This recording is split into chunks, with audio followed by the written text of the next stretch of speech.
Good afternoon, folks. And on a Sunday where most of the NHL is playing meaningful playoff games, the Vancouver Canucks will play against the Calgary Flames at the start of their little 3-game set, meaningless games to end this season here. And most Canucks fans are thinking, well, let's hope for some L's across the board here so we can get a high pick and maybe a chance at a Brant Clark or a Luke Hughes. So definitely something to monitor there, but the Canucks do have some interesting, something interesting at least to watch tonight, and that is Jonah Gadjovich making his NHL debut. Now, we love to see the young guys getting some playtime, especially after we saw Jack Rathbone the last couple of weeks come in and actually look really good in a Vancouver Canucks uniform. So definitely something good to monitor there. But Jonah Gadjovich will step into the lineup wearing an elite number 41. You've seen guys like Ronald Kennens wearing this 41 last, and also a guy like Andrew Alberts back in the day wearing number 41 for the Canucks as well. So if you haven't been super up to date on the Canucks following the sort of Canucks prospects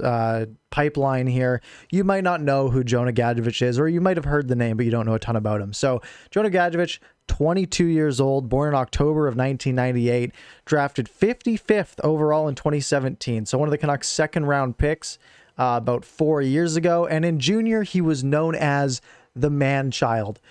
He looked like a 30-year-old man while he was in junior. There's one picture, which is in the thumbnail of this video, of him playing for his WHL team and just looking straight up like a 30-year-old man with blood all over his face. So, you know what? That sort of helped him in junior. You know, he was 6'2", like 200 pounds the last time he weighed in. So he's a big boy, and especially in junior, that gave him a big edge. He played for the Owen Sound Attack in junior. Had 74 points in his draft year in 60 games. Now that included 46 goals in that season. So the guy knows how to put the puck in the net. 46 goals in 60 games. That's why he got drafted. Now, he started playing for Utica in 2018-19, so a couple years back. 4 goals, 6 assists in 43 games. So as a 20-year-old in Utica, he did struggle a little bit. But last year, which was the shortened campaign, 38 games, 13 goals, which is a fine number in 38 games, but only 4 assists. So this guy has shown, you know, that year he had 46 goals, only 28 assists. So he scores more than he gets assists. Maybe not a big-time playmaker. But this year, he goes into Utica. This season's been shortened in the AHL because Utica had COVID issues. The AHL didn't start till later, all this stuff. But in 19 games, Jonah Gadjovich had scored 15 goals. That's basically like 0.8 goals per game almost. Absolutely absurd. Again, 19 games, only 3 assists, but 15 goals. So clearly the kid knows how to put the puck in the net. But one thing you need to keep in mind is how these goals were scored. He's not undressing guys, making highlight reel plays, dipsy-doodling through a whole team a la Connor McDavid. He's just sitting in front of the net. He stands in front of the net, 2 feet planted in front of the goalie, and he just smacks the puck in the net whenever he gets the chance. If you watch his highlight reel, if you go and look up like Jonah Gadjovich Utica highlight reel, you'll literally just see him with both feet planted at the top of the crease at all times, either deflecting shots on net or just batting home rebounds just randomly in front of the net. Now this play style, in my opinion, while it's not super flashy, could do really well on something like a second power play, right? You have a guy just sitting in front of the net at most times anyways, and clearly he knows how to put the puck in from just standing like 2 feet away from the goalie. Speed doesn't really matter in this scenario, but that has been his concern throughout his junior career and his AHL career. And that's why a guy with 46 goals in the OHL fell into late in the second round. It's his skating. We've heard it has improved a bit over the offseason, which is great to hear. But it is something that we do see pretty often as a reason that players don't stick in the NHL is their skating.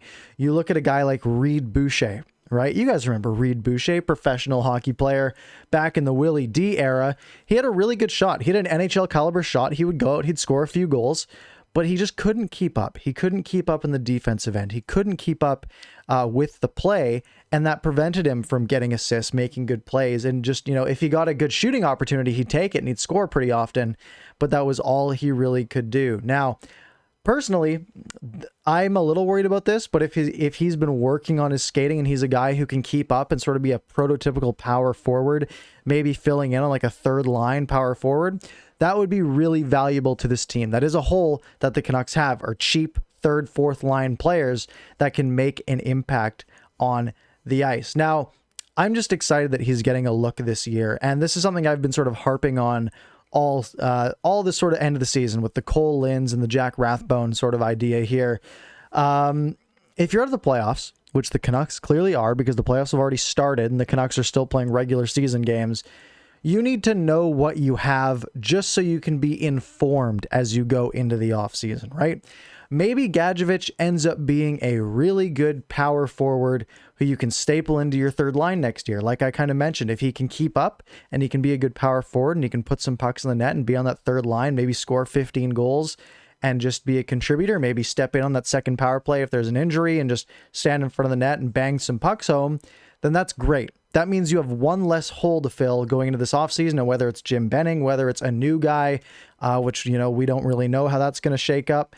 But whoever it is can now look and they can say, okay, this Jonah Gadjovich kid, he's going to do just fine on our third line, maybe our second power play. That's one less hole for us to fill. And it's information going into the offseason. It now says, okay, maybe we can prioritize our defense a little bit more, or we can prioritize our top six on the forward group instead of focusing on this one specific sort of third line winger spot. Or maybe you see him play these last 3 games at the end of the year and you think he's close, right? You say, okay, maybe we can't pencil him into that third line spot, but here's what he needs to work on, right? He needs to get his foot speed up. Well, let's take the whole off season, maybe see if we can shave 5-10 pounds off of him and work on his speed. Or if we like his size, we just work on his speed and spend the whole off season trying to make his foot speed better. Or maybe his passing needs work, but his skating's okay. Now we can take the off season and give him some sort of developmental training and focus on this gap in his game. Or worst case scenario, you can just tell that he's not going to cut it, right? Maybe he goes out and he plays a few games and you say, this guy probably isn't cut out for the NHL. Now, again, 3 games isn't a lot to make that conclusion on. It's not a lot to make any conclusion on, but at least it's some more information. But if you go out there and you see, okay, yeah, this guy doesn't have it. Like, he doesn't have that spice to be an NHLer. Well, that's also really valuable to know now, because now you're not going into next season saying, well, maybe we can slot him in the third line and we'll focus somewhere else. And then you get to next season and now you have this gaping hole in your bottom 6 because he didn't come out the way you expected him to. So just having this information, knowing, okay, he's not going to cut it. Now we know that that's something we have to address in the offseason, whether it's via trade, free agency, some sort of expansion draft manipulation, something like that. Or, like I said, maybe he's really good. Maybe he really looks like he's going to be a third liner of the future on a cheap deal. And you can say, all right, that hole's filled. Let's focus our attention somewhere else in this offseason. And Lord knows the Canucks have enough things to focus on in this offseason. So if Jonah Gadjovich can be a staple and you can say, all right, he's going to fill in nicely on our third or fourth line, and that's one less thing for us to worry about, that is just less things that can be messed up on either the plate of Jim Benning or whoever the general manager ends up being by the start of this offseason. Anyways, it'll be exciting to see. Let me know your thoughts below. Are you excited to see some Jonah Gadjovich action? Maybe he'll score a goal. Maybe we'll get another little first on the season for the Canucks. That would be good to see. Anyways, that's all I've got for this one. I hope you guys enjoy the game tonight, and I'll see you later.